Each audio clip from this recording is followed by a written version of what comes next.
We are recording. We're recording. So, man, I don't even know where to begin with this one.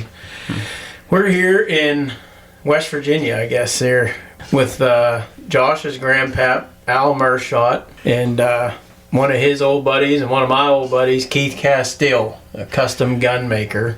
And if you've listened to my podcast and if you listen to Josh's podcast, I'm the Ryan Fuhrer podcast, and Josh has Blood Money, actually. Blood Money, yeah.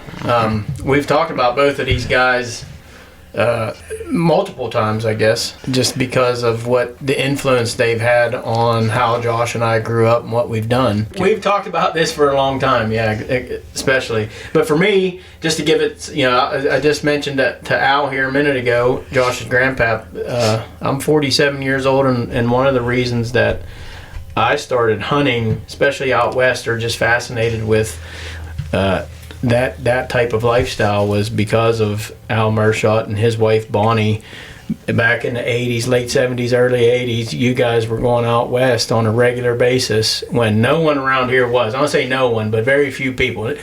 It wasn't as cold as it is now to do. But go ahead, Al, tell us about it. Well, I had my sports shop and dealt in archery and muzzleloaders, modern rifles, just getting to know all the guys in the general area, the tri-state area. And every year, Bonnie and I would go out to Colorado for our first hunting in general, and my son Jim and grandkids and that, they would watch the store till we got back. But we made several trips out elk hunting, mule deer hunting in Montana, and mostly elk in Colorado. And I did mountain lion hunting in New Mexico, elk hunting with muzzleloader in New Mexico. So I've been around the loop a little bit.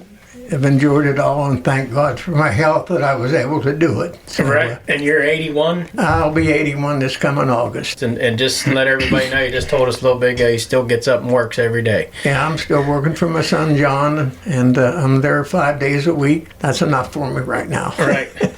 And you mentioned muzzleloaders, and we've all been, and everybody in this room's been brought together probably by hunting the outdoors and a flintlock muzzleloader.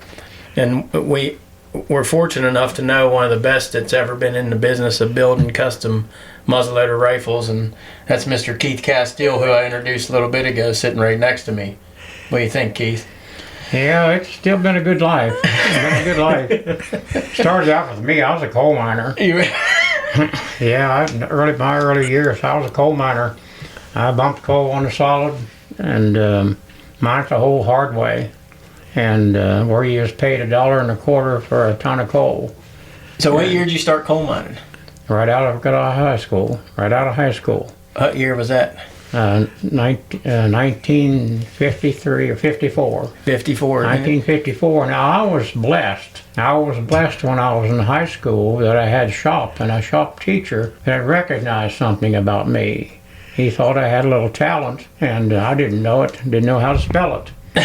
But he saw I had a little talent, and he looked to me and said, "Keith, would you like to learn how to engrave?"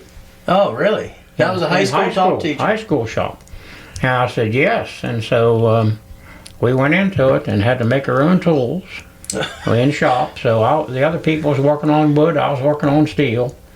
And filing out and the way he told me to do it, and I worked on tools. Got them all made, and he and I one evening drove down to Morgantown, West Virginia to the university and went in there and tempered all of our tools. Yep. Now that's unheard of too. Yeah. But then I engraved a plate, serving plate, aluminum serving plate one day in shop. Took me 3 or 4 sessions to get it done. It was a cardinal sitting in a pine tree. And he liked it so well, he said, let's send this out to Ford Motor Company and see what it'll do. They had a competition going, a national competition going on at the time. And I didn't know what was going on, but he sent it all away, and a few weeks later, come back and I took first place. That's how it all started. I was on high. I got to go up on the stage in high school, you know. So you were born and raised right here in West Virginia, right? Yeah. What high school did you go to? I was actually born in Pennsylvania, just across the line, and little lumber camp called Shinbone. I know And Shinbone very well. I'm brought in this world by a full-blooded Cherokee woman Really? at home, lived and born at home, and but in the middle of summer. But it's went on, and I guess she must have vexed me or something, and it stuck. Your native heritage It is where it stuck with me. But yeah, it went on from there, and when I got out of high school, I'd been engraving. I engraved dinner buckets underground with and tools that I made and carried with me. And while you're sitting in a dinner hole waiting for them to bring you more empty cars, here I am in there engraving on somebody's aluminum dinner bucket, and I had all these dinner buckets. I wish I could find one of those again today. You know? Yeah. But I had Santa Claus all over and everything you could think of on those dinner buckets. But I was learning something. Yeah. And then somebody else found out that I could engrave, and he asked me if I could engrave a couple guns for him. So I engraved a couple of muzzle-loaded rifles for him that he had built from Independence, West Virginia. And I done what he told me. He wanted borderlines only, so I done all kinds of borderlines with my tools and a few little flowers here and there. And he was so happy with it that wasn't long to here come a guy with a double-barrel shotgun he wanted engraved. So I engraved that, and next thing you know, there was people doing engraving every night at home. I was engraving, mining coal today. And then it turned out that I studied more about becoming a mining engineer, and I was asked to put a processing plant together in Baird, West Virginia. Got away from engraving a little bit, but I was into another skill. And I went to work at that, and the second year I was there, I built a processing plant, designed it, and surveyed it out and put it all together and got it running, and mined it underground for the first belt setup, which would be 1,000 feet underground. Oh, wow. And we got going, then they shipped me to southern West Virginia. And I was working down there for a while, but all the same time, this thing of building a rifle was sticking with me, because I'd come back home and I'd go see my grandpap. And one day I talked to my grandpap about engraving those guns, and he said, the old home rifle, I loaned the old home rifle to my brother-in-law that lives up on the mountain here. He said, why don't you go get that old muzzleloader? So I went up and talked to them a little bit about it, and they got the rifle out, and they said, no, he says that belongs to our dad, grandpap. And I said, well, does it have a shield on the inlaid in the cheek piece? And he said, yes, it does. I said, that's my grandpap's gun. He loaned it to him to kill some hogs with. So anyway, I paid him for it. I gave him $75 for that gun, so he could get it back in the family. Grandpap said, get it before they turn it into a crowbar. But I brought it home with me, and he and I set it together, and he was skilled at that, fooling with the guns, and we took it out and shot it in. And I brought it home, and I used it. I shot groundhogs and all kinds of stuff with it. That was a flintlock? No, it was a percussion gun. Oh, percussion gun. So now I still have that gun. Oh.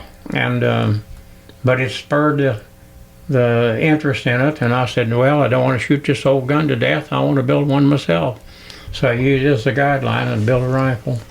Well, let me stop you there, because not only were you just you've turned into one of the best custom gun makers that's probably ever lived, arguably, but you were also a hunter, a hell of a hunter. Is that? Because I'm looking around the room here, and I was fortunate enough on a hunting trip with you before, and yeah. I know you've done a lot of hunting, so I'm assuming your family were hunters when you were a kid. We hunted all the time. We hunted not for sport, but we needed the meat. Right. We had 7 kids in our family.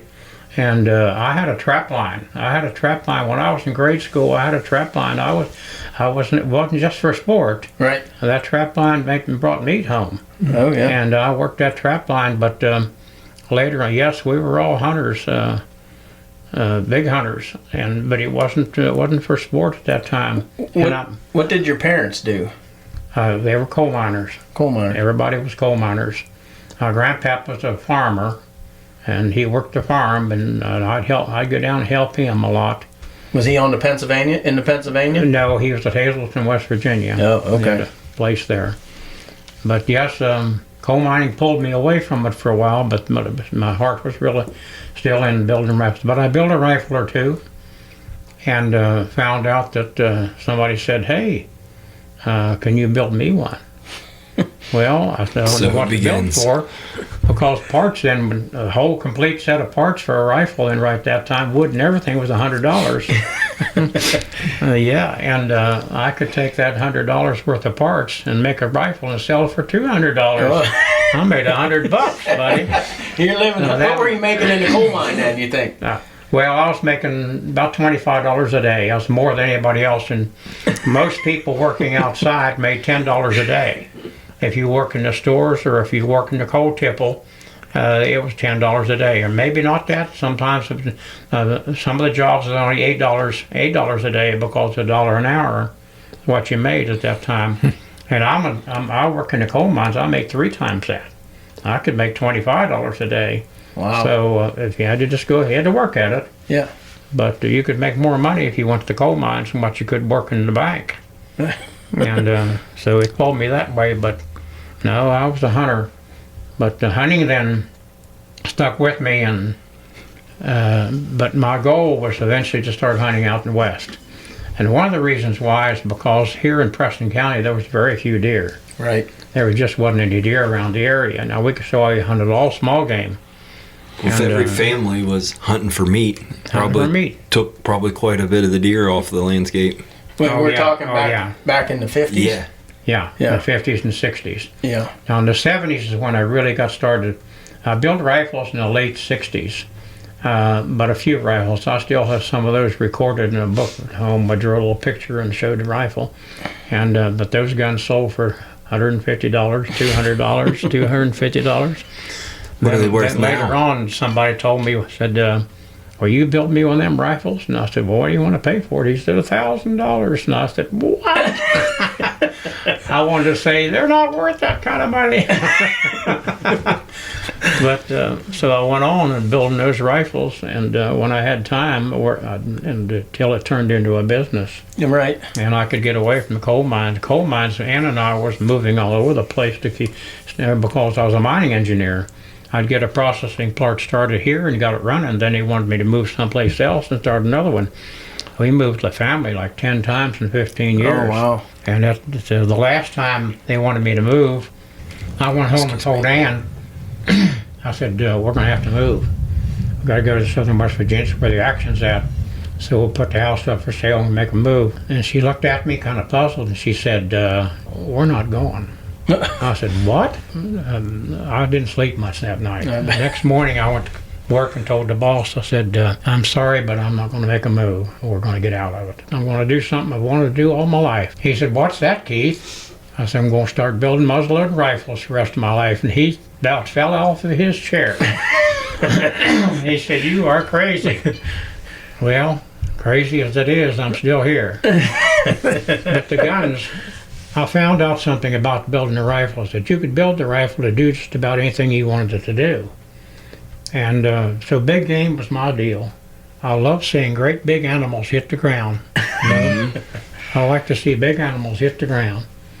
And so I started building bigger guns, 50 and 54 calibers. That's all that they was a lethal weapon. And out west I went. It wasn't long till I firmly believe that if a man is a good whitetail hunter, that he can hunt elk. And he'll do the right things if he keeps that wind in his face, you know. And so a real good whitetail hunter can kill elk. Right. And it worked well for me. And I wouldn't use the muzzleloading rifle if it didn't do it, if it didn't work for me. But I shot an elk and down it went, you know. And an antelope, I shot an antelope at 225 yards. Shot him directly in the middle of the chest, and the bullet was laying underneath the skin next to his hind end at 225 yards. With an open sight flintlock, right? Open sight flintlock, yeah.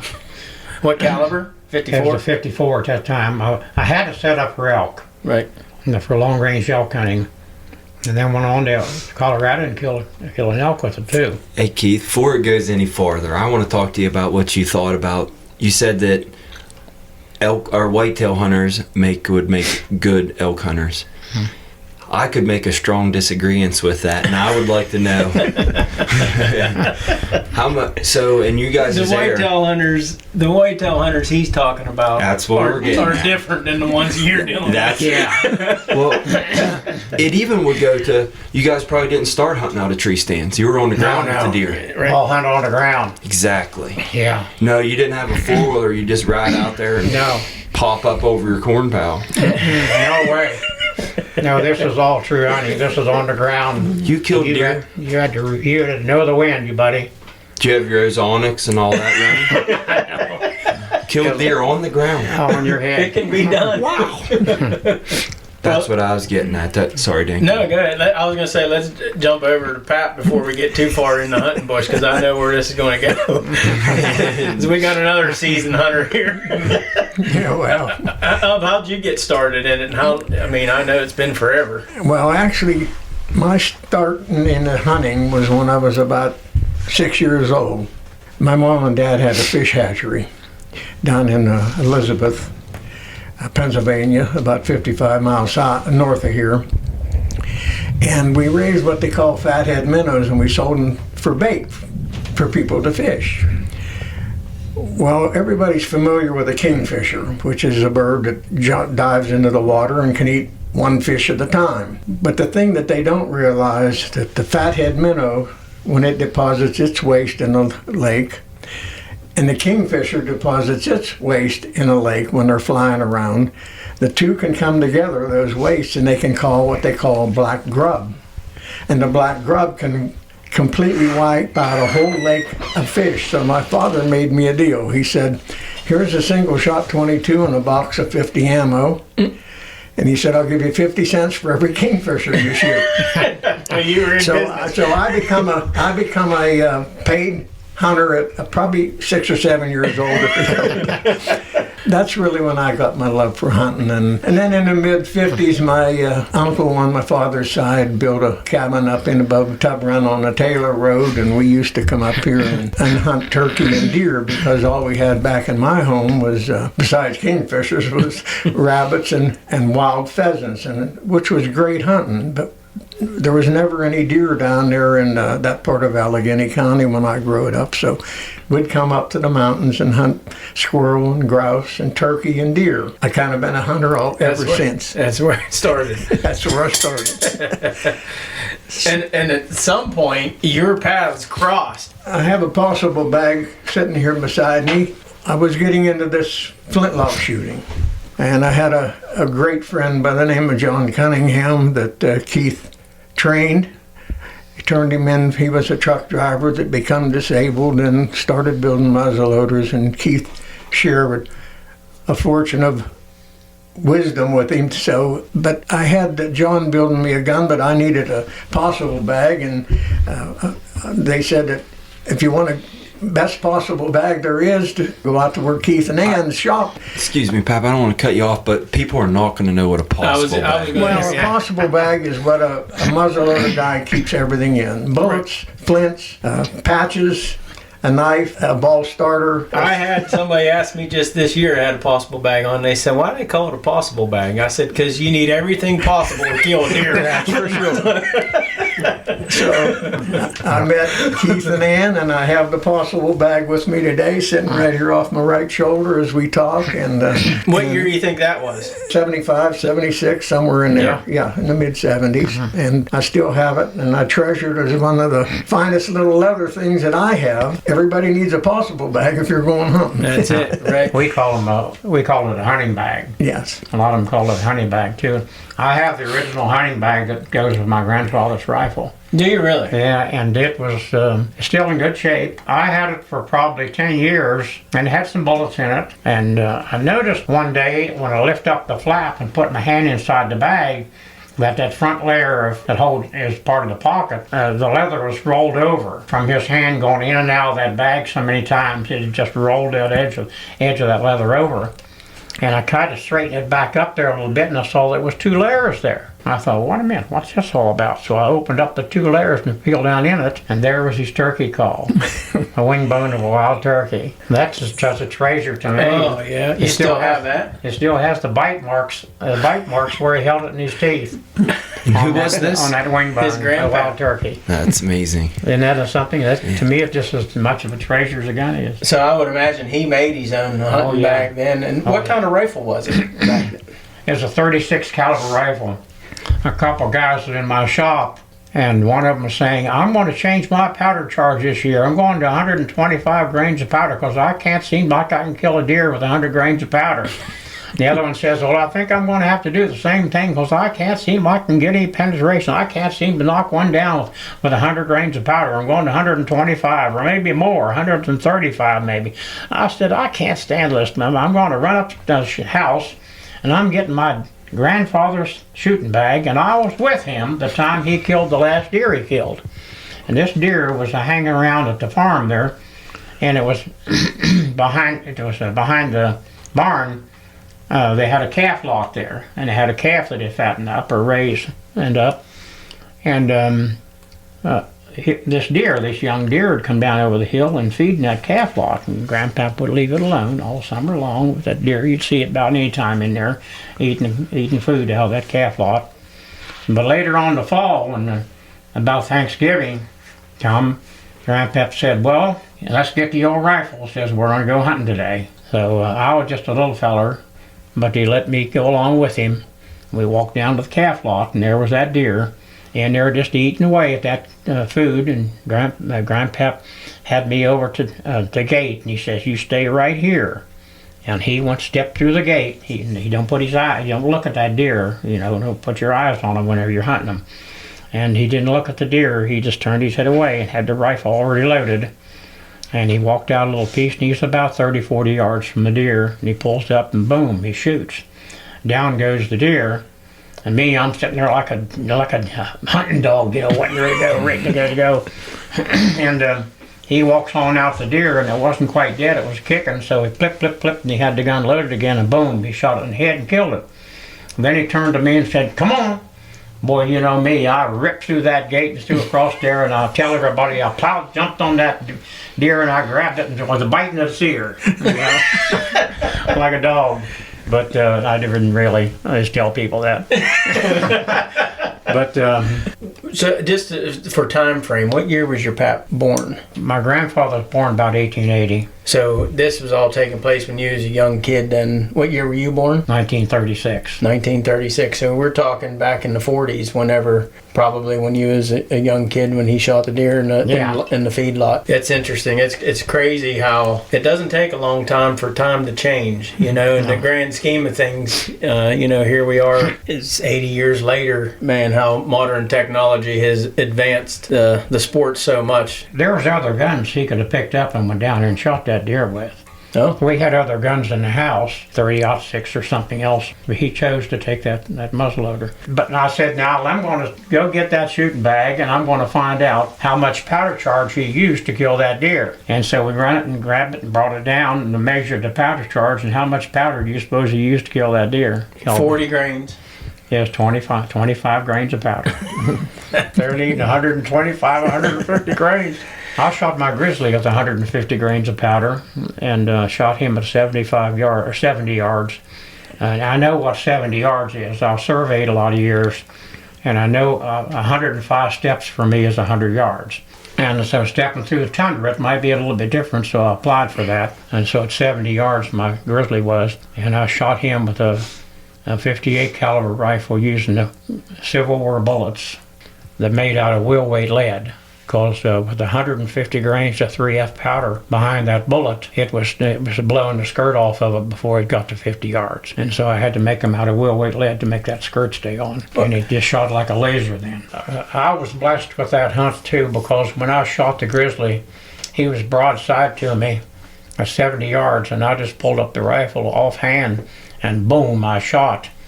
And the gun just don't go boom when you shoot 150 grains of powder. It goes boom, hum, hum, hum, hum. and knocked the grizzly down. And he rolled around in in the tundra, but I didn't look at the grizzly. I was looking at my guide back there. I didn't want him shooting a hole in my bear if I could help it.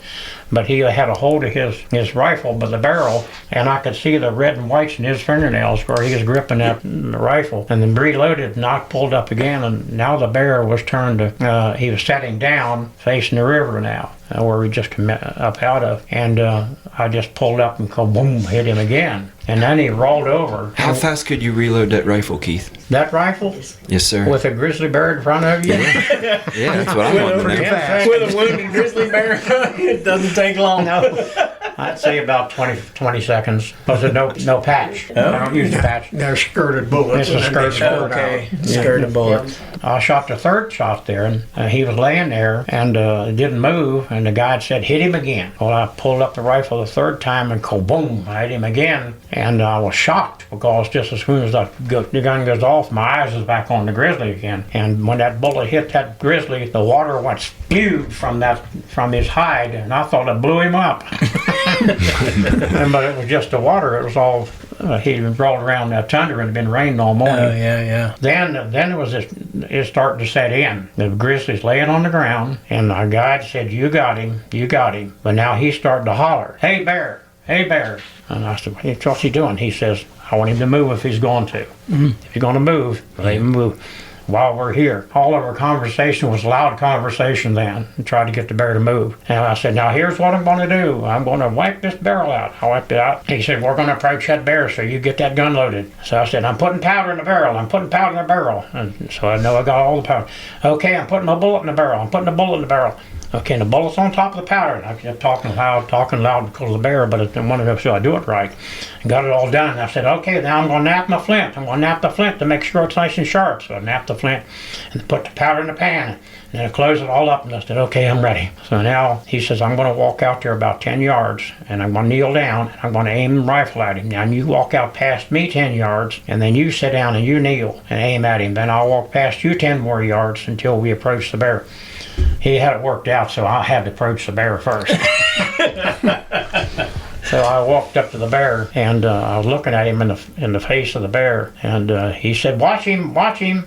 He said, "If he moves his eyes, if he whispers, if he does anything, pull the trigger on him." And he was aiming at him too, and I'm now only about 5 feet from the bear, and I slid my ramrod out, so it stuck out about 1.5 foot out in front of me. I eased up the bear, the gun cocked, aiming all the time at his head, and when I got right up to him, I stuck that in his eyeball and shoved that ramrod right on down in the thimbles again with an eyeball. And then I went over and gave him a kick in its chin, and I said, "Hey, I think he's dead." Oh yeah. So that's all these, That's impressive. You was announcing as you were loading your gun case, yeah. so that bear heard you and knew you had everything in order. Because if you get them out of order, those guns don't work. Well, you know what happened? All the same time, we were both blessed because usually what happens when you shoot a bear, if you wound him in any way, he takes off for the alders just as fast as he can to get into the alders. We were standing in the only alders that there was alongside that whole river right there. So chances are he'd have been heading for the alders. He'd been on our lap. Man. And you wore your buckskins on this hunt. I wore buckskin clothing, yes. And they're still yet today. If I went to Alaska to hunt, my buckskin pants would be with me. You can wear them 10 days. They don't stink like your regular clothes does. Like wool. Like wool or anything else. I wore a Woolrich jacket, a Woolrich shirt with a cape on the back of it to help keep you dry, and a coonskin cap. I'll get pictures of it. The coonskin cap. I was sitting on the bank one day, and here come I guess you call them an owl with the white owls, Arctic owl. Oh, Arctic owl. And it was flying my way. I thought, he sees my hat. So I took the hat off and threw it on the ground out there in front of him. He went, landed right beside my hat. And then he saw me, and he spread his wings out like that and hissed at me like he was going to try to shoo me off. And I thought, he's going to carry my hat off. I don't want that to happen. So I really got onto it and shoot him off there. I think he would have carried off my hat. Was that the only animal that you killed on that hunt? No, I killed a moose the same day. Really? I hunted 10 days without shooting anything. And on the last, we had one more day left to hunt. It was actually the 9th day. It was a 10-day hunt. On the 9th day, the guide said, "Keith, it doesn't look like we're going to get a bear." We saw 105 grizzly bears in 10 days. And we had made a bunch of stalks, but that wind up there was just kissing us every time we turned around. And he was a heavy smoker, and coughing and smoking all the time, had an awful time with him. But we finally that day, he said, we're going to have to give up. He said, I don't think we're going to bear. I said, well, he said, let's go see if we can kill a moose. The moose were scarce that year, so we went over on the river, the Chateau Lake River. Now, you don't just walk up the river, as you well know. But we heard two moose on the other side of the river. We didn't know where they was at the time, but we could hear them crashing their heads together. Well, it turned out there's two mooses on the other side of the river. And we was trying to get farther on up the river to get closer to them and find a place to get across because the water was swift there. When it's swift, it's deep. I started to go up the side stream, and I looked up and I saw these great big antlers way up there. And I said, stop, stop, stop, there's a moose. I said, you stay here. I'm doing this myself. He was smoking a cigarette, and I made him stay there, and off I went up the side stream, and it was probably 100 yards away, and I crawled on my hands and knees for a while till I got up right beside that moose, within 35 yards of him. And he was standing in the creek, checked my prime, made sure everything was right, now down and cocked the rifle back, raised up to my feet. I raised the rifle up and aimed at his shoulders, not more than 30 yards from me. And I said, hello, Mr. Moose, meet little Ephraim. Ephraim was the name of my gun. Kawoom, I hit him. And he threw his head back, and his knees buckled, and slammed down to the creek, and slid down the rocky creek bottom there. And here come the guide running up to me. He said, what on earth were you doing up here? I said, I had to talk to Moose before I shot him.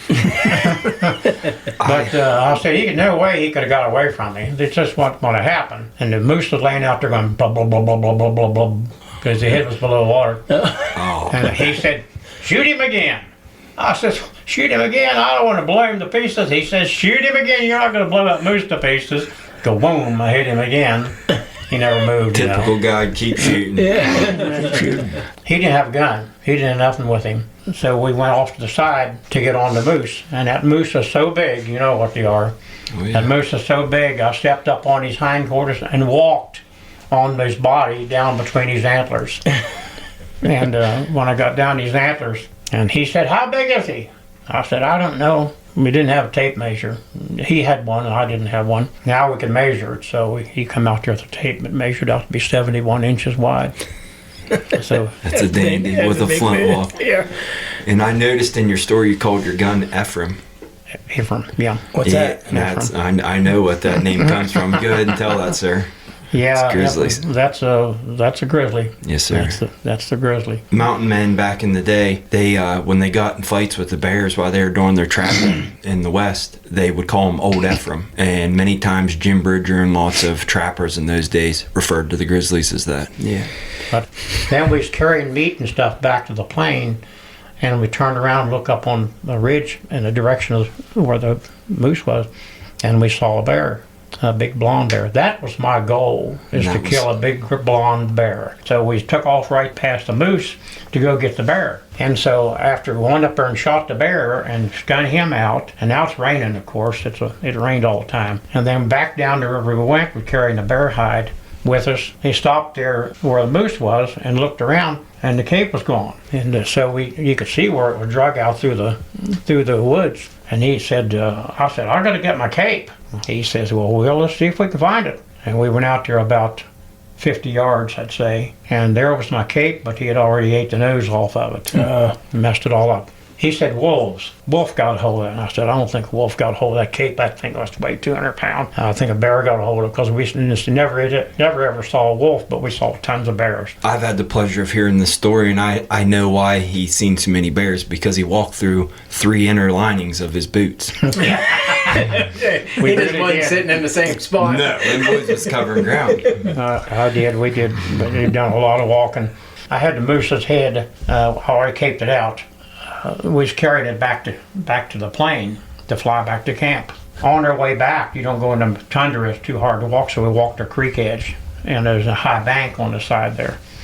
As we was walking down through there, I seen my guide stop, and he's staring up to the right, and so what's he doing? And I stared up to the right too, and here stared a bull, a giant bull. So he had to be an 80-incher. He's anything, gigantic thing.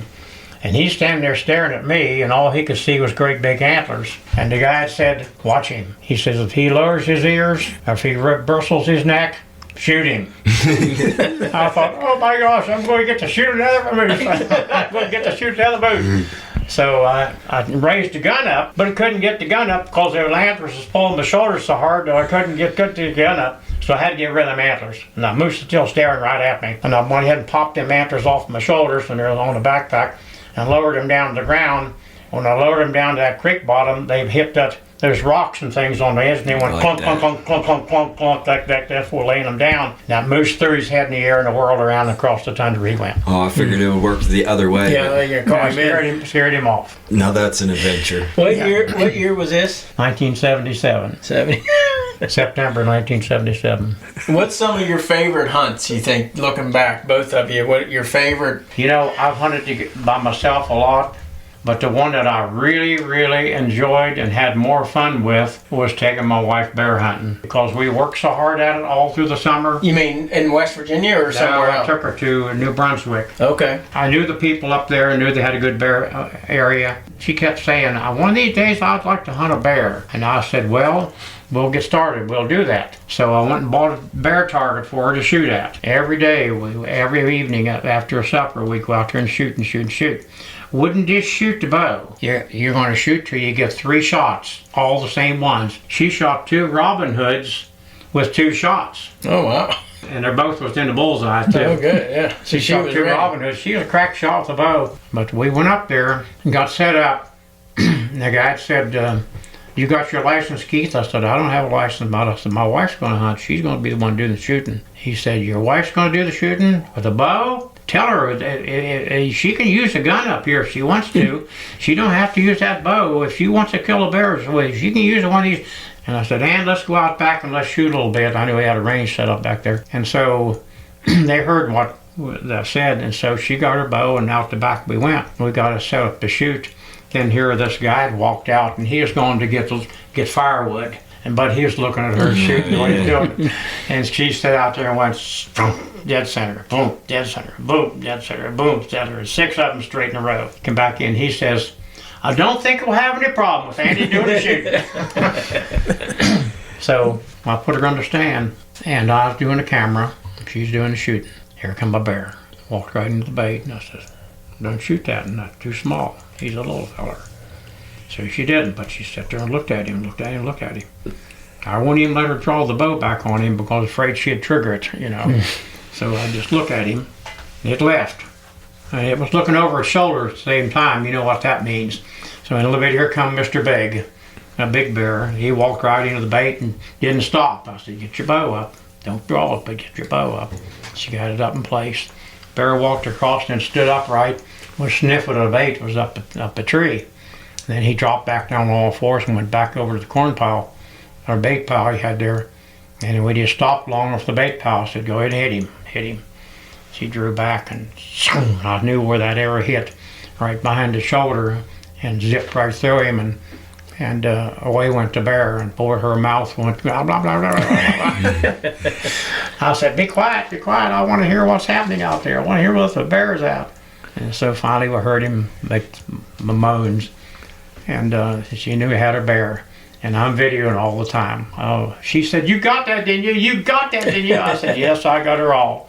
I looked down, my camera was on standby. Oh, that was a bit of it. Oh my. I said, well, sometimes I think it's just we're supposed to enjoy this stuff of our own. That's very true, yeah, very true. She's got it mounted today, and it's sitting in the bedroom. It looks good in there. Yeah. What about you, Pap? I had a lot of great hunts, but one of the best when this boy was with me and my wife Bonnie, and we were in Wyoming out with my cousin Russell elk hunting. Now, we didn't have flintlocks then, but she had a .338 that I had made for her, and she was just little. She only 4'10". Yeah. And it had a muzzle brake on it and this little stock on it, about 11.5-inch pull or something. But Russell took us out to a place which was like strips of woods and then an opening, maybe 50, 60 yards across open, and then another strip of woods. And Russell said, Bonnie, I want you to go down toward this first opening. And he said, you just stand there. I don't think we were 150 yards from when she stopped. Boom, off went her rifle. So we turned right around and went right back up to her, and she said, I was watching over there, and she said, I thought it was just a big brown rock. But the brown rock got up, and she hit it with that .338, and it only went up in the woods maybe 50 or 60 yards and dropped dead. So the big brown rock turned into a pretty nice boil. Yeah. And she was quite a hunter. She killed a lot of deer. But I should say, we didn't even mention that we're sitting in Keith's workshop right now. His makeshift workshop where he does all his gunsmithing, leathersmithing, engraving, and it's pretty cool to record a podcast right here where you get your work done.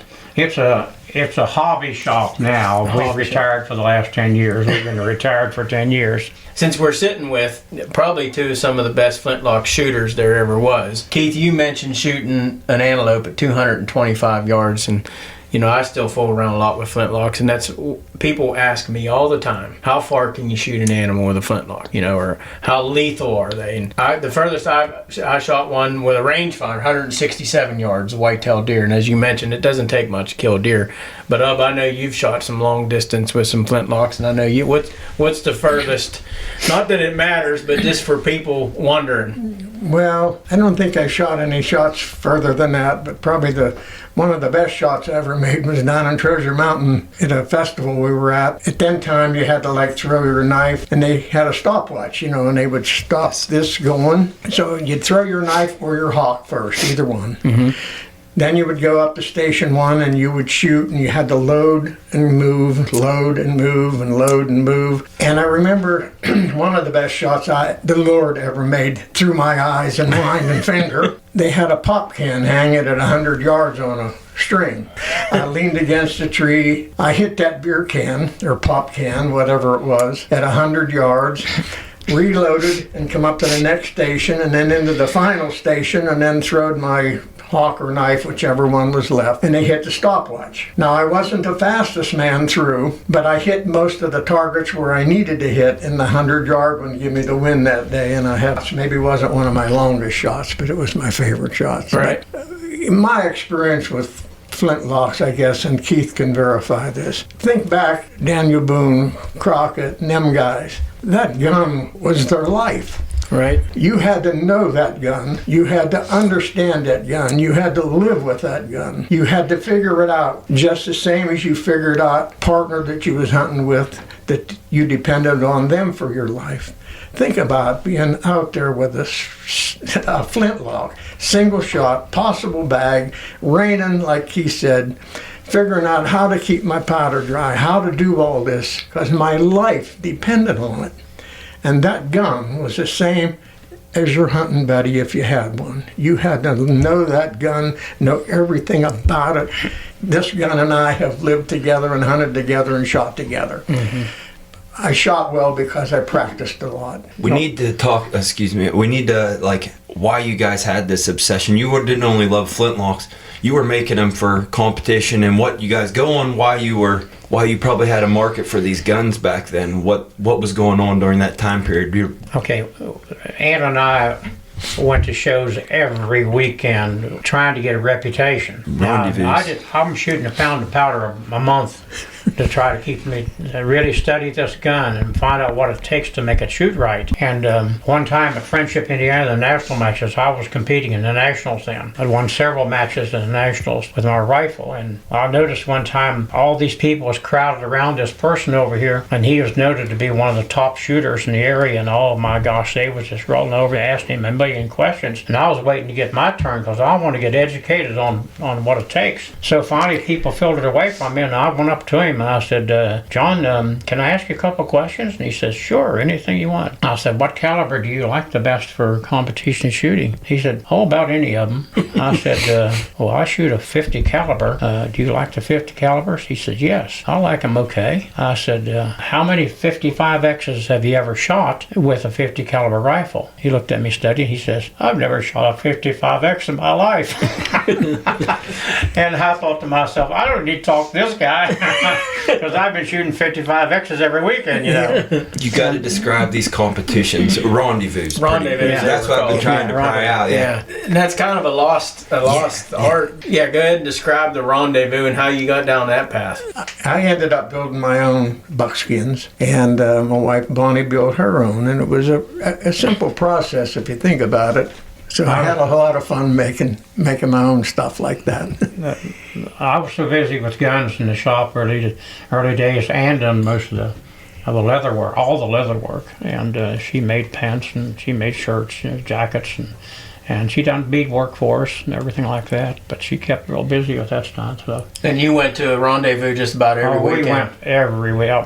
My poor kids, I feel sorry for them because we was going to shoots every weekend. Man. And shooting. But as far as the accuracy is concerned. Was the rendezvous, were they mainly in West Virginia or was they all over? Oh no, they were in Pennsylvania, West Virginia, and that's about as far as we go in those 3 states. Yeah. But there was lots of rendezvous. So you guys had to meet some wild characters of these rendezvous. I've heard a name, and I remember he was a world champion bear trap barefoot setter or something like that. John Wilkinson from Elmhurst Nursery over in Elmhurst, PA. Never forget it. Met him back in, that would have been probably in 1964. He was in one of the rendezvous somewhere, and somebody had eagle feathers, which, as John ended up with them. I don't know if he bought them, how he got them, but he had the federal government after him for quite a while till he proved himself that he wasn't the one that killed this eagle. Uh-huh. Now that is a true story. Well, didn't he said that he laid in an elk's rib cage in Yellowstone and grabbed these. Well, he was quite a storyteller, but Tim Nolfi was another one. Tim Nolfi, yeah, he was. There was no end to his stories. Remember, he ended up being a pretty profound knife maker, but. He is a character. He done some beautiful work on knives, didn't he? Yes, yeah. I mean, I don't know anybody could make a knife like he could. He told me one time, he says, I don't know what I'm going to do with that wife of mine. I said, what's the matter? He talked rough all the time. He says, well, she's mad at me because I have water in my shop and piped in the shop, but there's no water piped in the house yet. And he says, and she has to carry her water from my shop up to the house doors to close with. He says, so one day, he said, I don't know what she's hollering about, because one day I was in town and I thought about that, and I thought, oh, I'm going to do something to help her out. So I went and bought her 2 5-gallon buckets so she wouldn't have to make so many trips. Yeah, that was Tim. And now we might be joking like that, but I would say he done that. Oh, I'm sure he did. I'd say it's a real thing for him. That was Tim Nolfi every year. How many people would be at the rendezvous and then at the nationals, you think, shooter-wise? In the early days, if you had 30 to 40 shooters. In the latter days now, just before COVID hit, if you go to a shooting match, you'd have 200 shooters. Oh, wow. On the line. We used to have shoots at Winchester. You'd have right at 1,000 camps. You had your own police, you had streets and stuff like that, and probably 200 people have all kinds of goods. You could buy barrels, you could buy anything. Everybody in full guard, pretty much. Everybody in full guard. Yeah. It was something to see and to experience. Ann and I carried a teepee a lot with us all the time. Easy to set up. Right. Very easy to camp in. We enjoyed the teepee, and I've lived through 3 teepees. You wear them out after a while. What happened? They rot off on the bottom. We had a 16-footer to begin with, and Ann and I and the 3 kids would stay in it real well. It had a floor in it and everything, and it was real comfortable. We have a fire pit in the middle of it, and easy to tear down, easy to put up, easy to take care of. Then I went to an 18-foot lodge, and we had an 18-foot lodge, and we was in Oakland, Maryland, and in order to keep it, if you went out and used it and it got wet, then you come back home and you just reset it up at the house beside our shop. And when we had that set in our shop, about every Sunday morning we'd look out and there'd be a whole bunch of people in that teepee before we hardly when we ever got up. This lady walked over to me one time and she was petting my horse across the fence, and I said, ma'am, be careful, that fence there that you're leaning against is hot. And she looked at me puzzled, and then she went back to petting the horse again. All of a sudden she jumped back She said, "It's not hot, it's got electricity on it." But anyway. You live and you learn, I guess. Yeah. We had some interesting people to come to the shop, and people from National Geographic come and spent a week with us one time. And they went to rendezvous, they got to see everything, and they wrote a book. They had a book, and some of the Meshick Browning stuff is in that book with them. I have a couple of copies of it at home. I built a rifle for Charlton Heston. Susan Howard has one of my rifles, still shoots it today. And several. Who's that? Susan Howard. She was a star on the movie, or the sitcom on TV called Dallas. Oh, okay. The old show Dallas. She was a big supporter for the National Rifle Association. I built her a rifle. But a lot of people like that has got rifles around it. I know, we talked about building rifles, and I was hesitant to get in it, but just since you said that you built one for Charlton Heston, and that was the one that he held over his head, right, in the famous picture. You'd have to pry it out of his cold, dead hands. Yeah. I knew that. But when you started building rifles, you could buy the parts for $100 and turn around and sell it for $200 when you was making $25 in the coal mine. Over time, I know some of your rifles have brought some pretty big money, even after they've left this shop and been sold and resold. And I think one of them ended up at Sotheby's auction one time, right? I remember you telling me a story or something along those lines. They are starting to float around now. Those people that bought their rifle back in the 50s and 60s and 70s are dying off now, and so you'll start seeing them. If one comes to me, I had 2 rifles come to me last summer, and one guy I built his rifle for him in 1981, and built it for $2,500. I found somebody to buy that gun from him, and he paid $18,000 for it. And then his brother come to me right away. He said, "Oh, I'm the same way. I don't need this gun no more." And then, "Where's the money? How much money?" So I sold his gun for $18,000 too. But they're bringing good money. It seems like it's staying pretty good. I'm sure the economy will float around on them a little bit too. Right. But there seems to be a pretty good desire for them yet. But as far as accuracy, you talked about accuracy, and I work on that a lot. I really want to get the best out of the gun. Some time ago, went on a dull sheep hunt, and to sheep hunting, it's not long range shooting, and so I built this rifle with a elevator sight on the back of it, with a slip bar underneath it that braces the sight up, and I sighted that rifle in at 50 yards. The first notch was 50 yards, and I snap it up the next notch is 100 yards, and 150, 100, 200, and 250. At 250 yards, a friend of mine come to me one day and he said, "Keith," he said, "I built a bunch of Christmas decorations to put in the yard, and I have some animals left over. Would you like to have a couple of reindeers that you could put in your yard?" And I said, "Well, I don't know if I want any reindeers in my yard." And then all of a sudden it dawned on me. I said, "Go look at them." They were about the size of a goat, and he had them painted white. Perfect. I said, "How many of you want to give me?" So he gave me a couple of them. I took them out. I didn't tell him this, but I took them out and set them up at 250 yards. And let me tell you what, you could just about figure the size of your hand is I could keep them bullets at 250 yards with it. Open sights. Flintlock. Now I went sheep hunting, and we sheep hunted for 10 days. Me and another fella. We didn't see any rams for 10 days, and toward the end of the season, raining every day, keeping your gun dry. I'm carrying a flintlock.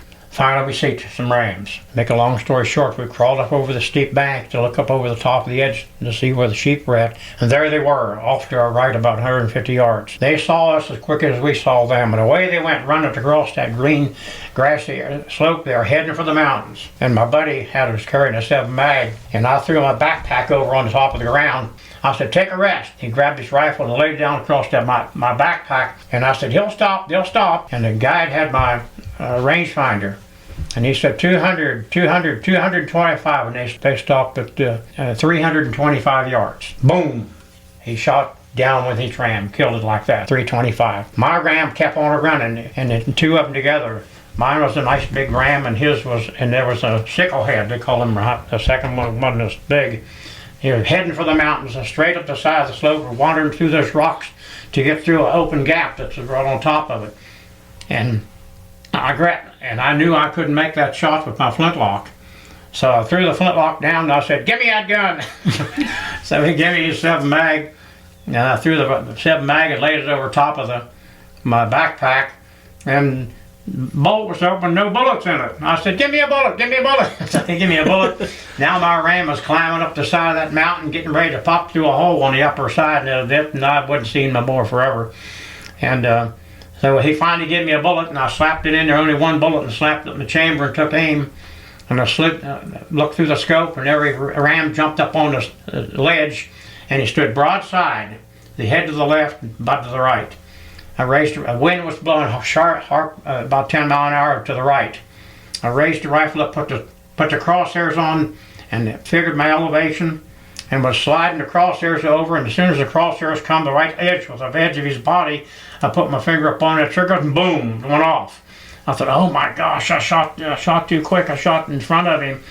And the guy had said, "Shoot again." And about time he said, "Shoot again," we looked, and here the ram come rolling down through the rocks.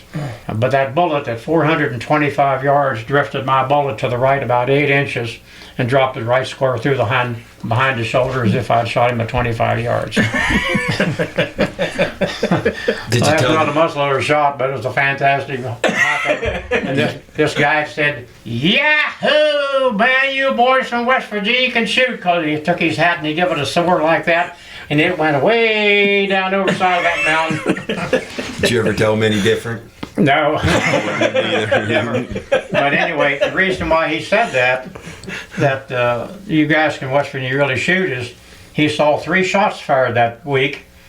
And the first one was we were walking out one day and I was carrying a flintlock, and across the creek over there he saw a ptarmigan about 40 yards away, and he said, "Keith, you ever tasted ptarmigan?" I said, "No, I never have." He said, "Shoot that one over there and we'll take it in and cook it up." I thought, "Oh my, I'm so tired and there's no place to get a rest. I'll have to shoot this crazy thing offhand." And I picked up the rifle and he said, "Now remember, once you shoot its head off." Well, not me. I just aimed for the middle of its body and kaboom, I shot and the feathers just flew, and Billy was with me. He said, "I'll go get your bird for you, Keith." So he went across the creek and whatever and got the bird. And when he picked it up, he says, "You shot its head off." What? But He said, "I know I did." The bullet was about shooting that much high, you see. That's where I was aiming. I aimed in the middle of its body and it just took his head off. "You shot his head off." And I, "What?" I was as shocked as you. But the guy thought, "No, that's normal. That's what I asked you to do." You boys from West Virginia can But he shoot. saw that shot, and then he saw Billy shoot that ram. His at 325, and he was using the leader all the time. And my ram was 425 yards, and I grabbed his rifle, which I'd never shot before, and they pulled the trigger before we're supposed to, and kill shield the ram, you know. But the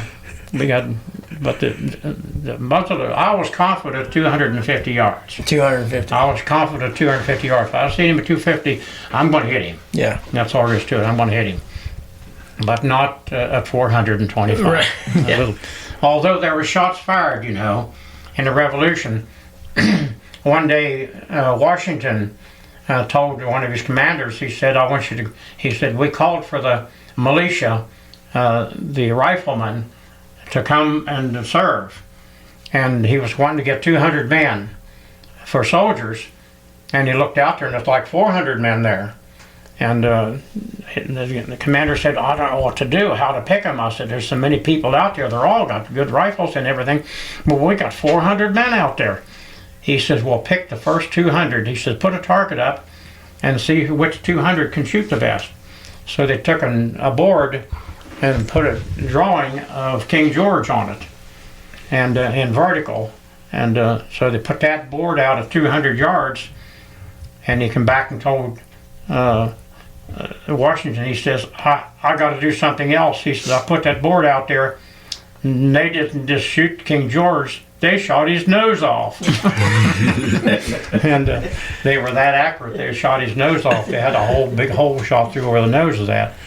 There were shots recorded of long-range shots back then. We got better equipment and better material today. That was iron barrels. Those barrels were made of iron back then. They weren't steel like we've got today. So did those guns get shot out, having iron barrels? they'd get shot out, but they was pleased. They was pleased to see their barrel get shot out, because when you had a 36 caliber rifle Okay. and you shot that barrel out, what happens? There's a lot of carbon going on inside that barrel, and when you shoot at that barrel for a micro thin section of that steel, it's white hot, then back again. White hot. When you shoot it, it's white hot, and when you shoot it, you'll notice it sucks a lot of that. It's a void. Yeah. Then it'll suck the smoke back inside the barrel again. That's sucking carbon right back in, and that barrel would get carbon lined in the molecules of the inside of that barrel. So the man he said, I'm pleased to get it done, because he knows that the next time he reams it out and gets it all rifled, it's going to be a lot better shooter. They felt that way. I know better, because really, to me, a 50 caliber will shoot better than a 32 caliber. Just naturally will be, because it'll buck the wind better. The bullet's a little larger inside diameter. A little bit of disturbance in the bullet won't matter. Where a 32, if you go beating on the bullet too much, you'll deform it and it won't shoot as accurately. And so the larger caliber did help for him, but actually they had a good belief too that they're going to have a carbon steel barrel with the next time they ream it out and re-rifle it. How did they rifle the barrels then? All done by hand. By hand. Oh yeah, all done by hand. Many different ways to do it. They had all different types of rifling benches. Some were wood formed with a curvature in it. A good average twist would be twisting 48 to twisting 66, something like that. Twisting 66 barrel is strictly a round ball barrel, and what you can go twisting 48, just chances it'll shoot a conical bullet too, and as well as a round ball. A little more finicky with a round ball, but you can get them to shoot it. I've shot a lot of 55Xs with a 50 caliber round ball. On a 48 twist? 48 twist. So, how many elk have you killed with your flintlock? I've killed 19 elk, and 9 with a bow and 10 with a muzzleloader. 9 with a bow and 10 with a muzzleloader. I killed 2 in New Mexico with black powder. Mm-hmm. The rest, it was in either Wyoming or Colorado with regular rifles. Yeah. Right. I killed a lot of whitetail. I killed, I think, 21 whitetail with my flintlock, and I haven't the last few years. I killed a pretty good buck 2 years ago with my Flint Power 243. But I've had fun with the flintlock, and they're a wonderful gun to shoot, and squirrel and turkey and deer. And but my main thing back with the flintlock back then was just rendezvous, this target shooting and competition shooting, and I enjoyed it all. Yeah, right. The whole thing was blessed. God blessed us that they invented black powder before they did modern powder. Yes. Yeah. Yes, they did. They invented black powder before modern powder, and you could hammer a piece of steel together, whether it was welded real good or not. That black powder, it would still shoot. Right. And you couldn't do that with modern powder today. It has to be the best steel and everything else, And but so we were blessed back then that with black powder. Yeah. Even some of the substitutes of powder that they're making today, we worked around some of them, because in some of my hunting areas that I had to go to, I couldn't get black powder, so I had to use synthetic powder. And so synthetic powder don't work good in a flintlock rifle. Right. But I always had a priming horn with me with black powder in it. And you can if you put a prime of black powder down inside first, and then go ahead and put your supplement powder like Pyrodex or Pyrodex or something, 777, which you'll shoot just as good as you ever did. Just put a little bit of black powder in. But you get charged with black powder down in enough to pick up the fire. And the same charge with the synthetic. Yeah. So if you was shooting 75 grains, you'd load it 75 grains. Yeah. Right. Now, I know you killed a trainload of bears, I think, too, hadn't you? I've killed a bunch of bears. I don't know. And we use it. It's not something that we don't use. I mean, Ann makes one of the best meatloafs you'll ever taste. Bear meatloaf is the best you'll ever taste. And of course, we saved the hides and made them up. All the kids have bear hides, rugs, and her sister and everybody got bear hide rugs. We got a couple around. Right. I think bear meat's, depending on what it was feeding on, but it's an underrated table fare for sure. And you can tell real quick when you kill a big bear, you know yourself, when you kill a big bear and you skin it out, if it has some odor to it, it's not going to be any good. Yep. You know, but if you get a sow or a young boar, it's just like anything else. If you take a tame hog, and it's an old boar, he ain't gonna be fit to eat. And when you can make up that meat, it'll be strong and everything else. But we made use of it as we possibly could. Most of the time, if we cleaned up a bear, we cut all the fat off of it we possibly could and save all the fat. Because you know the entrails, in the fall of the year, the entrails might only be the size of your little finger. But there'll be fat on the outside of that entrail. So there'll be 3 inches of fat all the way around that entrail. That takes him through the winter. But we saved all that fat and took it up and gave it to the Amish. They just tickled to death to get it because they turned into soap. You know, make soap and stuff with it. Lots of things. You didn't render the fat down? Oh, I have done it for fun. Render the fat down to use it for grease on your leather shoes. Yeah. And it works pretty good. There's other substitutes that'll work better, but it worked pretty good. Mm-hmm. Like in your moccasins, if I wore moccasins in the wintertime and the snow was on or wet weather, I had 2 pair of moccasins. You have your inner ply and then your outer ply. And so you strip off your outer ply, your moccasin, which might be elk, but the inside ply would be moose. Moose don't stretch around, it's thicker. And then you could grease that all up. Grease it all up with bear grease all over that second ply. Then slip your other outside ply on and lace them up, and then put a little bit of grease on them to help them through the day, but it won't last all day. But it won't get through to your inner ply. Okay. By having that grease between the 2 of them, then you'll have a good winter moccasin. So you wore moose hide as your inner ply. Yeah, moose and buffalo was two different plies. Buffalo works really good as either one, the inside or the outside, because it's a little thicker and a little more blubulous, a little spongier. But it don't stretch like deer and elk will stretch. If you stand on deer or elk, it'll stretch double the size practically in the wet weather. Oh. And you'll slide around like it's really mushy like. But not so with buffalo and moose. So that makes you a good set of moccasins. But you don't sew them together.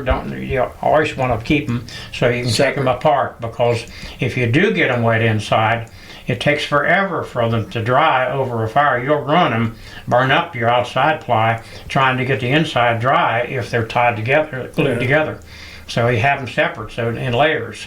So you can take them apart and you can put them over a stick and set them by the fire and dry them all out. Right. And then put the first one back on and grease them all up good. Put the second one over top of it and lace it tight, and you're good for the day. Yeah, and that's weird to think that these guys would meticulously probably do this most evenings, probably taking care of their footwear, because it would just wear out. I know I wear mountain boots out in 1 year. Well, we have all kinds of writings in ancient books that we have around, and some of the things that I noticed more of anything is they said any time that an Indian or a mountain hunter had a chance to put his feet to the fire, he did so. That was because of wet feet all the time. Wet feet all the time. All the time, yeah. Well, if it only lasts 1 day, you'd be bear greasing them things up constantly. Yeah. What would they store the bear grease in back then? You could put it in any kind of container. It didn't spoil on you or anything. You could put it inside of a buckskin bag, or you take the paunch out of an animal and tan the paunch up and use it for like a water. It's watertight. You could store grease in that. You didn't use any bear grease as your patch lube? I've used it for patch lube. I don't like it for patch lube because you get it all over your fingers and you got it everywhere. You have it everywhere. I don't like it. I just spit patch them. When I'm hunting through the day, I just pick the patch up and just spin it around, just to wet the outer edges of it, don't wet it in the middle, wet the outer edges and shoot it right down. What thickness patch? Did you change that over time? No. Or did it matter on the rifle? 15,000 15. patch is what I use all the time. Is that what you use up? Yeah, I use the ticking. Ticking patch. Like, it has sizing on it when you buy it new. So then you wash it and it gets nice and soft, and Yeah. set it on top of your barrel and put the ball in, seat it a little bit, and trim the Trim it extra off. off, and you had a perfect seal around it where that made better than a round patch, and you might get it off a little bit, you know. So that's the way I shot competition. They started manufacturing these patches all the time so you wouldn't have to cut them. But you have to really be careful how you put them down. And then they started making these patches that are lubed, continuously pre-lubed. And that's not a good deal either. It's okay if you're on the range shooting or you've got things under control.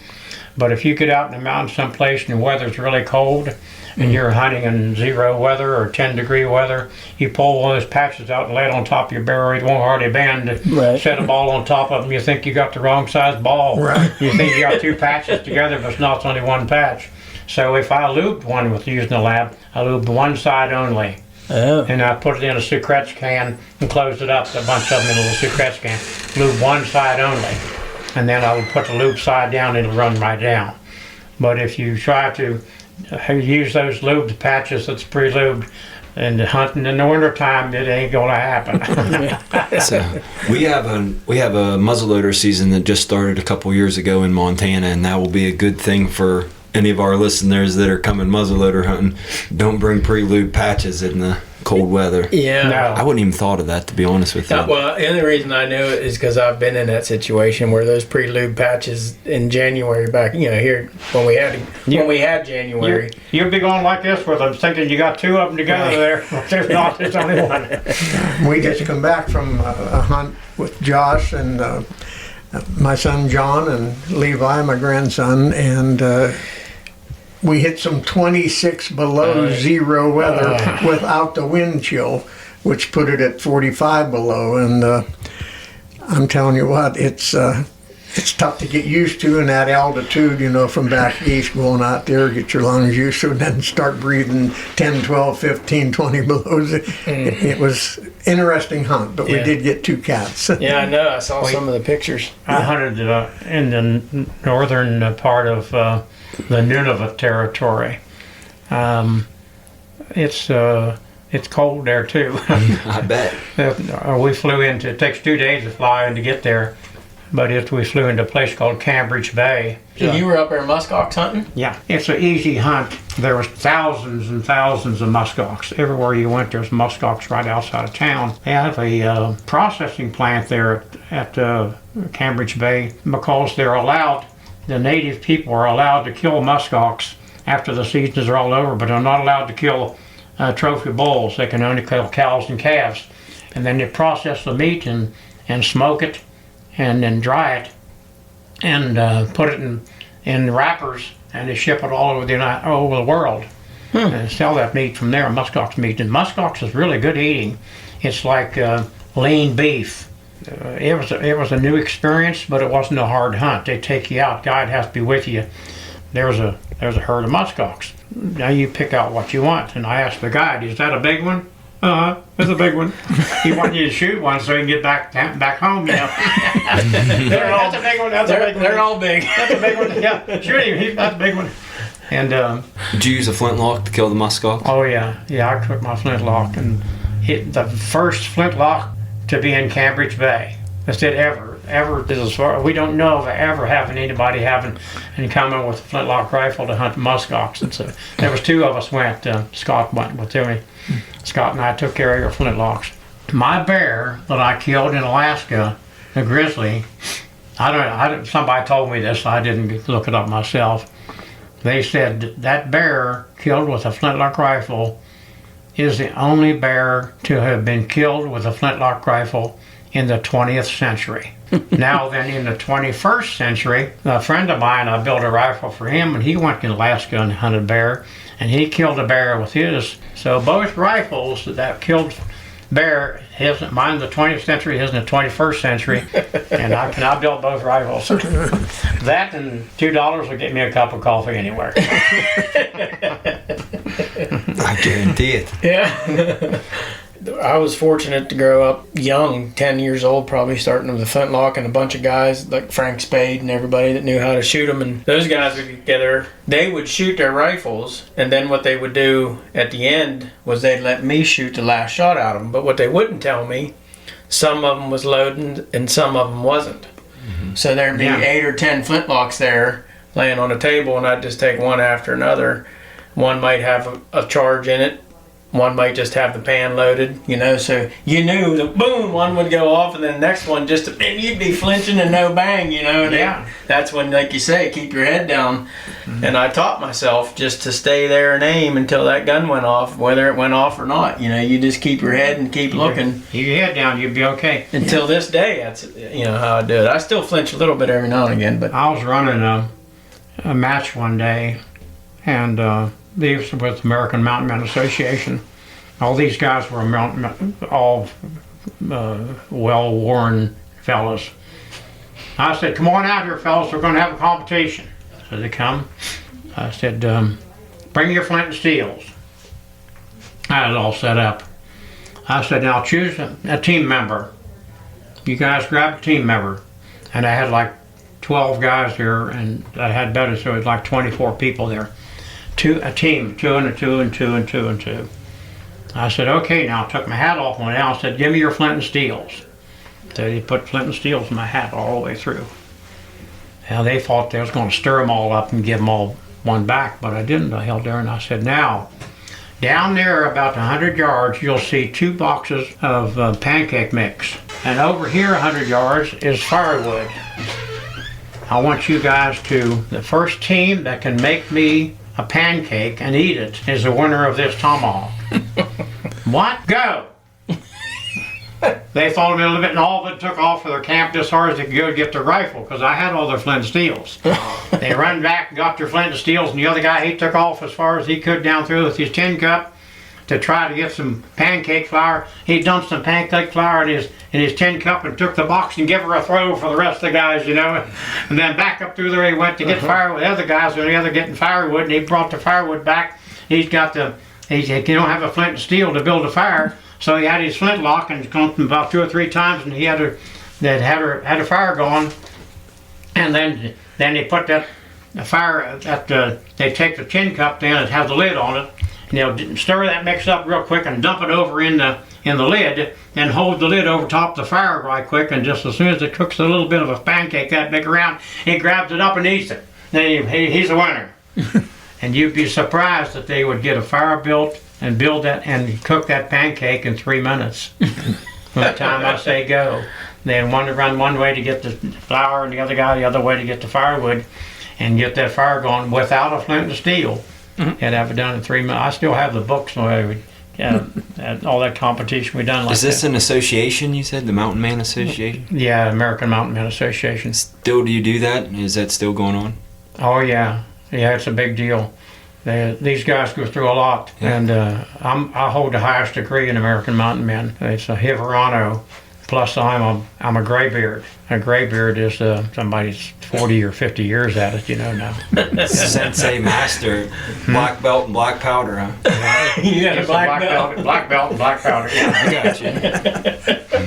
Yep. Turn you loose in the woods for 2 weeks. What you have with you, no food.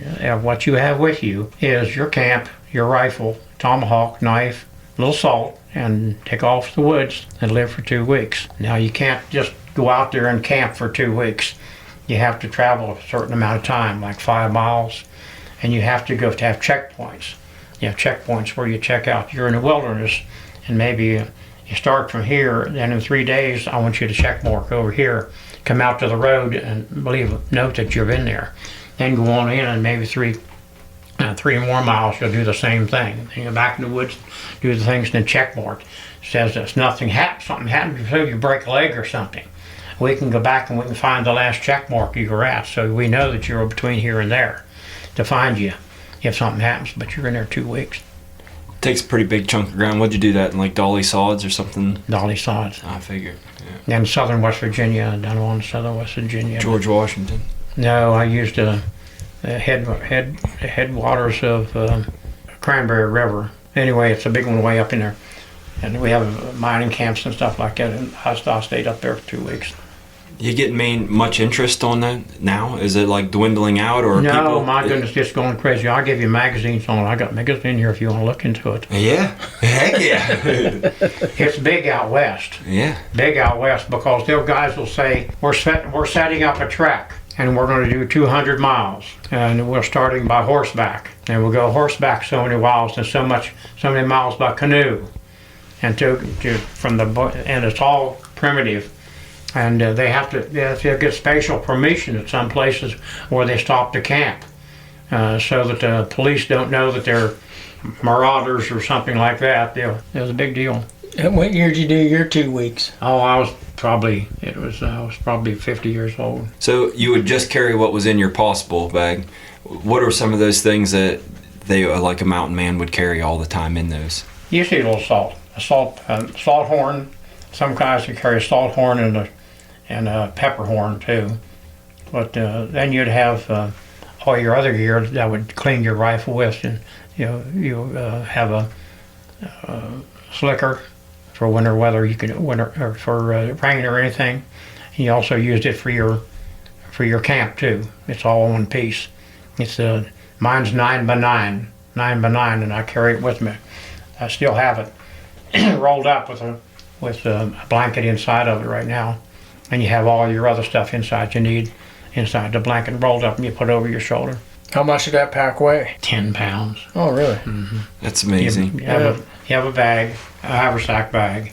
That's on one side that you carry anything in that you want to carry, tools and stuff that you'd need. Tomahawk, knife, and candles, flint and steel. Tinder boxes? We train guys all the time. When you have a rendezvous with American mountain men, you don't sit out there and just over top of a fire and drink coffee and tell tall tales. When you go to the American mountain men meet, there's classes, we call them colleges. If you go to a 2-week rendezvous with American mountain men, there's 2 weeks of classes. Classes on, like I trained the fellows one time to snare. Make a snare from what you have in the mountains. And how to find water when there is no water. Where do you find water? How do you make water when you're there? Like you can go to a grapevine. In this country here, you can go to a grapevine and hack it off. We don't cut them off at the ground. We cut them off about 5 feet high.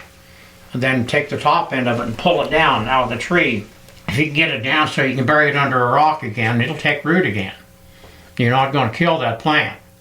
Take the other end that's out of the ground now and sticking up to there, bend it over and tie it off to a tree, and it'll drip pure water. Yeah.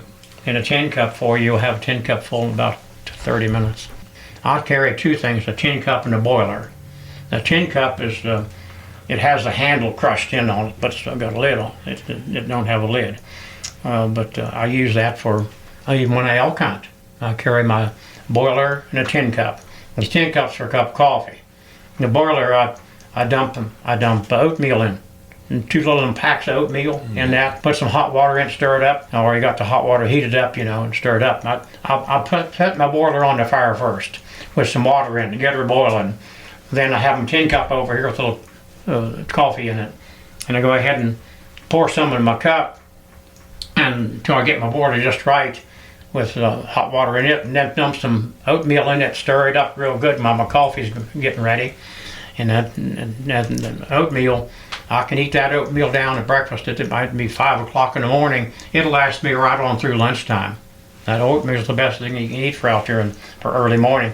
And then I got my cup of coffee. Then I'm ready to go. Put my tin cup back together, and I'm back in my backpack. I'm ready to go. Now there's packs that they make today. You can carry out half a dozen of those that you can for dried food, yep. And you can carry enough on your backpack to last you a week. Today they make it a lot simpler. Can't use them out where I'm doing AMM. If I were to do 2 weeks in the mountains, I did it multiple times. I cannot get my backpack under 38 pounds, and that's all. Mm-hmm.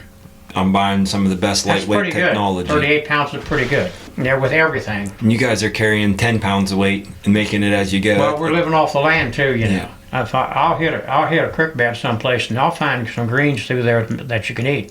edible plants right along. A lot of things like the berries, if they're on, go to the edge of a field and you find planting. Great salad. You have, for drinks, if you make a different drink, there's tea that you can make out of several things. You can make tea with a. It's good food and songbirds. I mean, sure. I never ate a crow before, but robin has a nice breast on it. If there's nothing else you got to eat, you'll lift that robin pretty good, you know. Yeah. You'll bring him down. And then you'll feel a couple of robins, and you're good for the day. But they teach you all that stuff there with American Mountain Association. We'll have meets where, and the tune part somebody. We never would embarrass a person in our camp. We don't try to embarrass him, but we try to get him to learn more. When you go into a camp, your clothing, your weapons, your moccasins, and everything should be within a 10-year time period. 1880, 1890, and things change in that 10-year time period. Clothing wear out in 10 years. So you have a 10-year time period you set everything up in. You wouldn't carry a percussion rifle in 1750 clothing, you see. And so, but you can carry a flintlock rifle in 1810, and that's kind of stuff you watch. And these guys we'll go to their camp and they'll say, we'll get a campfire going, and we'll say, okay, does anybody wants to check their camp? And they'll say, yeah, you can go come check mine. Give me about 10 minutes to get set up and go check mine. He'll have everything all scattered out, and you'll check the camp, and we'll go over these items. And if he finds something that's not right, we don't embarrass him with it. We'll say, we got a better one. We have a better one. We'll go back to camp and say, this is something you'd be better, closer to it. Like they checked my camp one day, and someone had went to my camp and put a plastic comb in it. And when they scattered everything out, there was this plastic comb. Well, they routed me. Somebody ran back to camp and brought me a horn comb, made a horn, give it to me. I still have it. Now you're allowed certain things like toilet paper if you want to bring that. That's fine. Anything sanitary or sanitation. Glasses. We have. We won't pick on you if you're wearing a set of glasses with trifocals or something in it. We prefer you to use glass. I have a set of round glasses. That's my great-grandfather's glasses. And I took them to the optometrist and I said, can you put my lens in those glasses? And he looked them over and he said, nope, that's too small. I can't get them in there. Go ahead and make me up one. So he made me another pair and he said, I said, just put them in them cheap frames over there. So I did, and I brought them home and I measured them all out and wiped it all out. Put them on my diamond wheel here and ground them all down and put them in there. Took them back to him. I said, look at my glasses. And he said, who'd you get to do that for you? So I done it myself. You guys couldn't do it. And he took them and showed them all through the whole building. He said, there's competition now with us. I still have them in there. I got them in there. I used them yesterday, but I got trifocals in my little tiny glasses that was my great-grandfather's. I'm looking through the same lens my great-grandfather used. That's impressive. Yeah. I'll give you some information on AMM. Okay. It's a great organization. We have our museum out there. We have 3 or 4 big plots of ground that we purchased up for our use. And if you're AMM, you can go there and camp anytime you want to. It'll cost you nothing. You can use it to hunt on if you want to. You can use it for fish on if you want to. It's all, and there's 3 or 4 plots of that out there that we got set up. It's a great organization, and you'd be perfect for it out there. It's harder for me to get to use it out there than what it would be for you. Right. I've used them before, like years and years ago, camp on them when they're going out there. So some of these famous guns, what is one of probably the wildest old gun that you've got to handle over the years? Meshach Browning's rifle. He was a hunter from this area right here. And Meshach Browning, his rifle's in the Smithsonian Institute right now.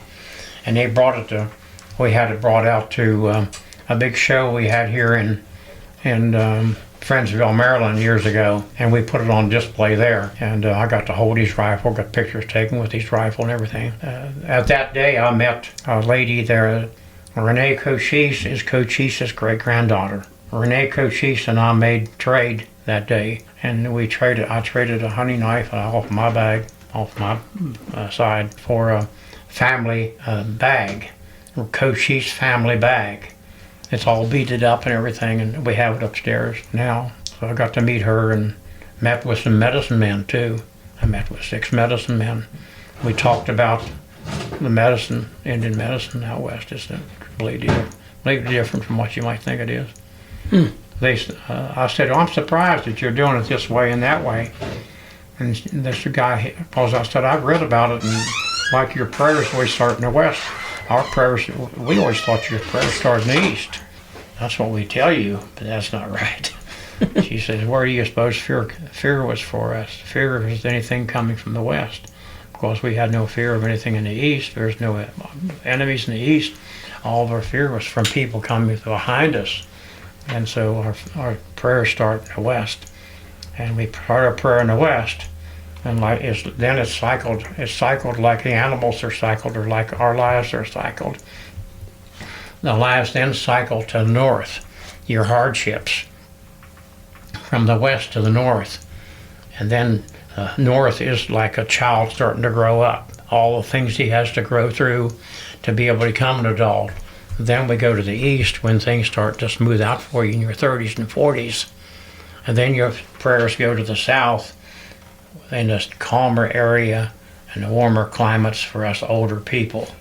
And that's where the prayers circle. That circle of life is it starts in the west, north, east, and then the south. And that's how their lives are developed. But all that stuff is trained in the AMM. You train your colors, what colors you use for what you're doing, what you represent when you have beadwork or anything done, and what the colors all represents. Like blue is always the blue sky. That's where God is at. And he remains there, and blue represents a godly atmosphere for you. Black, of course, the black is what they put under your eyes, when you're playing football, to make you fearsome, Black is the darkness.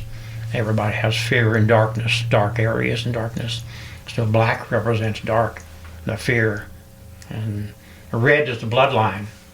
Red is always the bloodline, and when you use red in your beadwork and your quill work and so forth, it's always up and down, because that bloodline connects you to God, from me to Him. That's the bloodline. That's your life. And it enters the circle of life. And brown is the color it's used not too often, but it represents man himself. And so you can put your man in the sky and the red bloodline. And dark blue is a very precious bead to them, because that's where God is at. He's right there in the clouds, and the dark blue. And green represents the earth, Mother Earth, all kinds of. And yellow it means wisdom, and white is purity. White is the purity used, and women would put white on their beadwork, purity, especially if they got married. And when you marry, you're in a white, ladies are dressed in white, that's purity, you see. That's a follow through from the same thing that the Indians believed in too. The women's dresses would be made of a sheepskin. When the mountain sheep, that was when it was all cured and everything, it was in the white, and they didn't smoke it or anything. They left it in the white because it was pure, and that's what their dresses were made out of and things like that. But that's the kind of stuff they try to blend you in to become more and more earth-like, or but you are connected with God, very much so. If you kill an animal,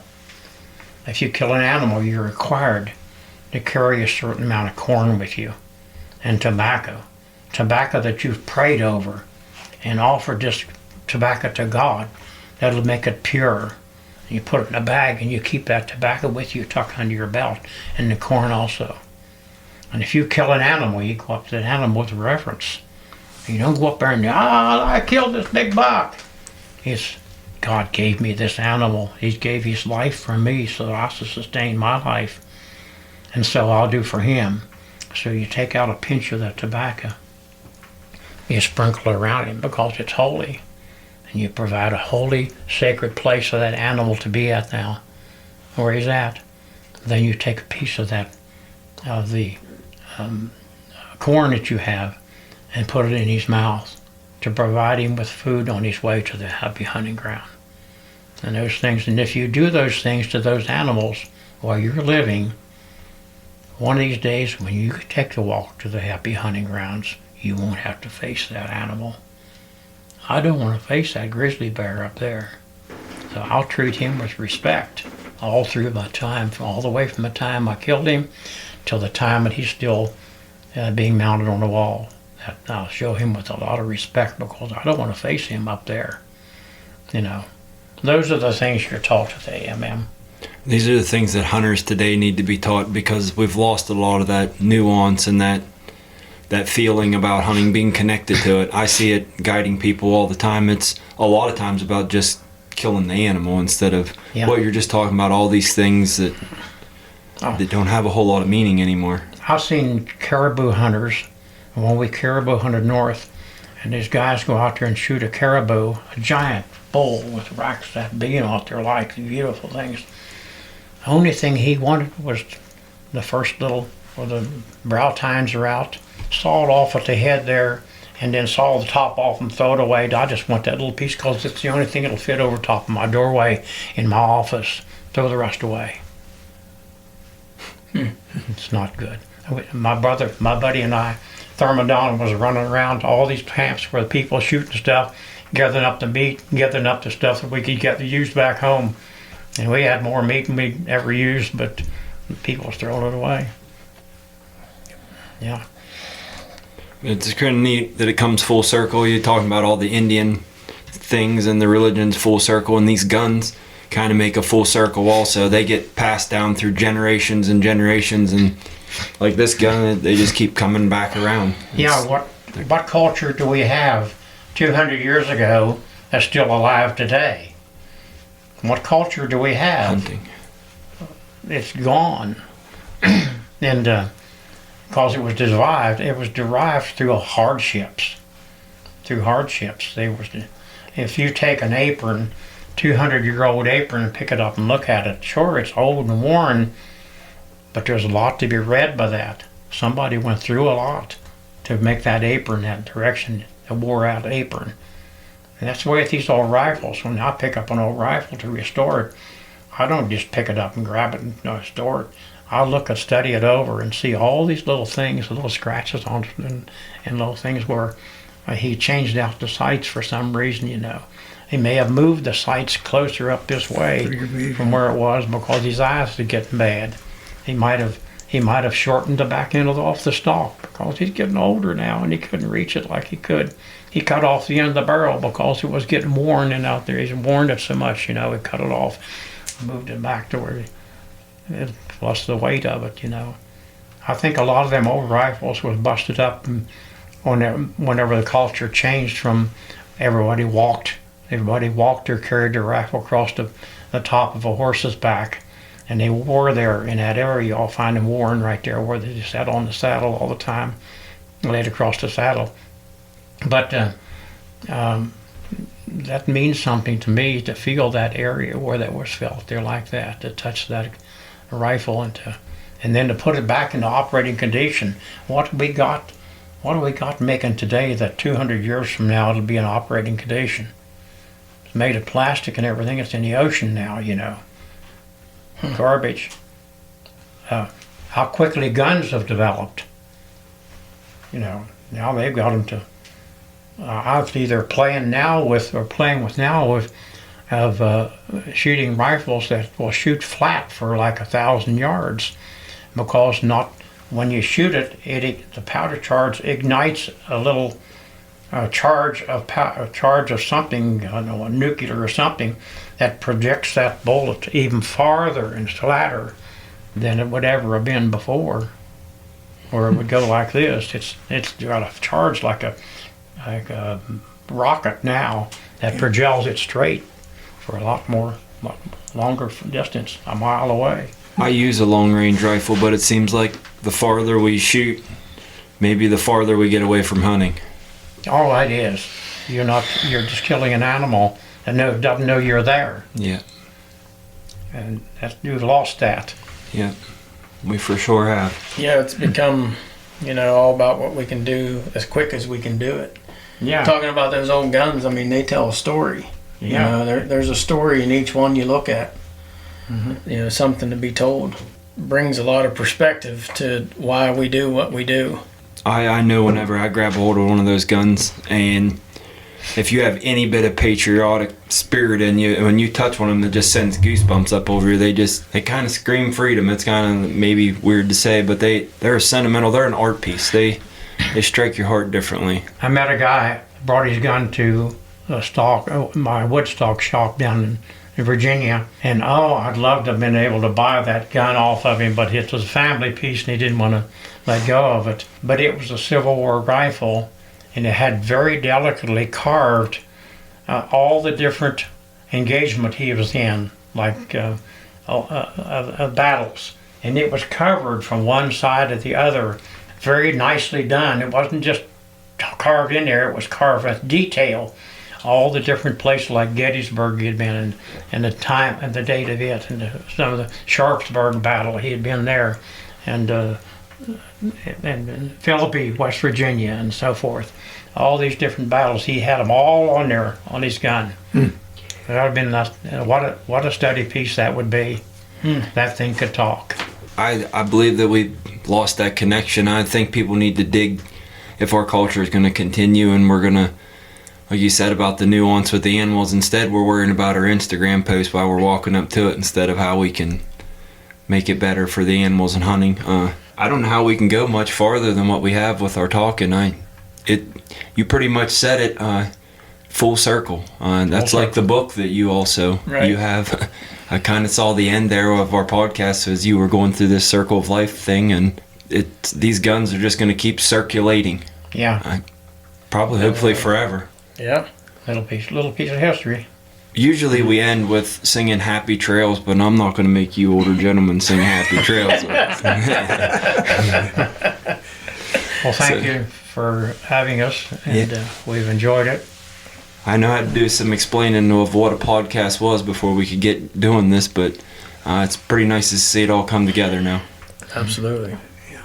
I'm glad to be part of it. Yeah, for sure. Yeah, this is some great audio history of it. Well, All right. that's it. Thank you, guys.